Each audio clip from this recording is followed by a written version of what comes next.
सो hey guys, welcome है सभी लोगों का। आज की वीडियो में हम लोग देखने वाले हैं चैप्टर 3 क्लास 10 महाराष्ट्र बोर्ड का कुछ most important questions, chemical reaction and equation इसके। तो सबसे पहले है केमिकल रिएक्शन। इसका आपको डेफिनेशन लर्न कर लेना है। उसके बाद बाकी आपको कुछ भी नहीं करना है। यहाँ से आगे बढ़ जाओ और सीधा यहाँ पर देखो, यहाँ पे एक बहुत इंपॉर्टेंट क्वेश्चन है, वो है फिजिकल चेंज और केमिकल चेंज के बीच में डिफरेंस बिटवीन। इसको आपको अच्छे तरीके से प्रिपेयर कर लेना है। उसके बाद इस पेज में से आपको केमिकल इक्वेशन कितने टाइप्स के होते हैं, तो 2 टाइप्स के केमिकल इक्वेशन होते हैं, आपको इसको ध्यान रखना है। और उसके बाद इसके नीचे जो क्वेश्चन है राइटिंग ए केमिकल इक्वेशन, तो इसमें बेसिकली वही बताया गया है। तो आपको 4 पॉइंट्स लर्न कर लेना है कि लेफ्ट साइड में रिएक्टेंट होता है, राइट साइड में प्रोडक्ट होता है, एरो से डिनोट करते हैं, ये सब इसमें दिया है। तो आप इसको अच्छे तरीके से रीड आउट कर लेना। उसके बाद आगे बढ़ते हैं। तो यहाँ से आपको यहाँ से कुछ नहीं करना है। यहाँ से बैलेंसिंग ऑफ केमिकल इक्वेशन, यहाँ से आपको थोड़ा सा लर्न कर लेना है what is balancing of chemical equation. और ये आपको सीख लेना है बैलेंस कैसे करते हैं। यूट्यूब पे बहुत सारे वीडियोस मिल जाएंगे और आपको आता भी होगा, अभी तक अच्छे से प्रिपेयर कर लेना। उसके बाद हम लोग आगे बढ़ते हैं।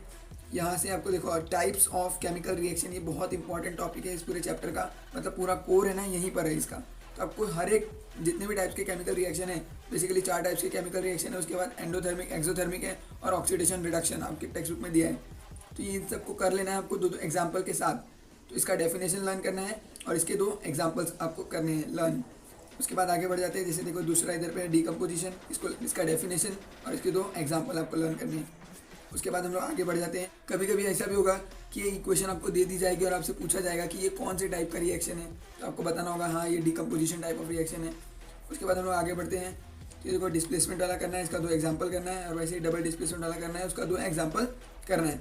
उसके बाद हम लोग आगे बढ़ जाते हैं। एंडोथर्मिक, एक्सोथर्मिक में भी सेम करना है। उसके बाद हम लोग और आगे बढ़ते हैं। तो ये देखो एंडोथर्मिक एक्सोथर्मिक हो गया। उसके बाद हम लोग factors affecting the rate of chemical reaction. ये क्वेश्चन बहुत, अगर आपको 95% लाना है, मतलब अगर हो सकता है आ सकता है, लेकिन ज़्यादा प्रोबेबिलिटी नहीं है इस क्वेश्चन को आने की, क्योंकि ये काफ़ी बड़ा क्वेश्चन है। फिर हम आगे बढ़ते हैं। देखो कैटलिस्ट के ऊपर डायरेक्ट क्वेश्चन आ सकता है कि व्हाट इज़ कैटलिस्ट, उसको डिफाइन करो, इसका एग्जांपल दो। तो आप इसको अच्छे तरीके से प्रिपेयर कर लेना। और उसके बाद आता है हमारा मेन टॉपिक, जो कि है ऑक्सीडेशन और रिडक्शन। इसको आपको डेफिनेशन लर्न करना है, डिफरेंस बिटवीन भी लर्न करना है, और कुछ एग्जाम्पल्स भी आपको लर्न करना है। उसके बाद हम लोग आगे बढ़ जाते हैं सीधा। तो देखो ये जो पूरा बॉक्स दिया है, इसको एक बार रीड कर लेना। इसमें से फिल इन द ब्लैंक्स, छोटा मोटा फिल इन द ब्लैंक्स आ सकता है, जो आपको काफ़ी कंफ्यूज कर सकता है। उसके बाद हम लोग आगे बढ़ते हैं। तो देखो यहाँ पे जो रिएक्शन दिए हैं, ये जो आपको समझ लेना है कि Fe पहले ऑक्सीडाइज हो रहा है, फिर से उसका ऑक्सीडेशन हो रहा है और रिड्यूस होकर ये बन रहा है, फिर रिड्यूस होकर ये बन रहा है। आपको एकदम अच्छे तरीके से समझ लेना है। उसके बाद हम लोग आगे बढ़ते हैं। तो कोरोजन में आपको इसका डेफिनेशन लर्न करना है, या डायग्राम आ जाएगा तो आपको बोलेगा किसका कोरोजन जल्दी होगा, तो ये सॉल्ट सोल्यूशन में जल्दी कोरोजन होगा, ये डायग्राम सीधा आ सकता है। उसके बाद हम लोग बढ़ते, तो ये देखो ये जो पिछले साल बोर्ड एग्जाम में ये आया था, ये पूरा प्रोसेस जिसका डायग्राम आपको यहाँ पर दिया है। देखो आपके एक्सरसाइज में ये जो डायग्राम है, ये डायग्राम क्वेश्चन में आगे बोर्ड एग्जाम में आया था।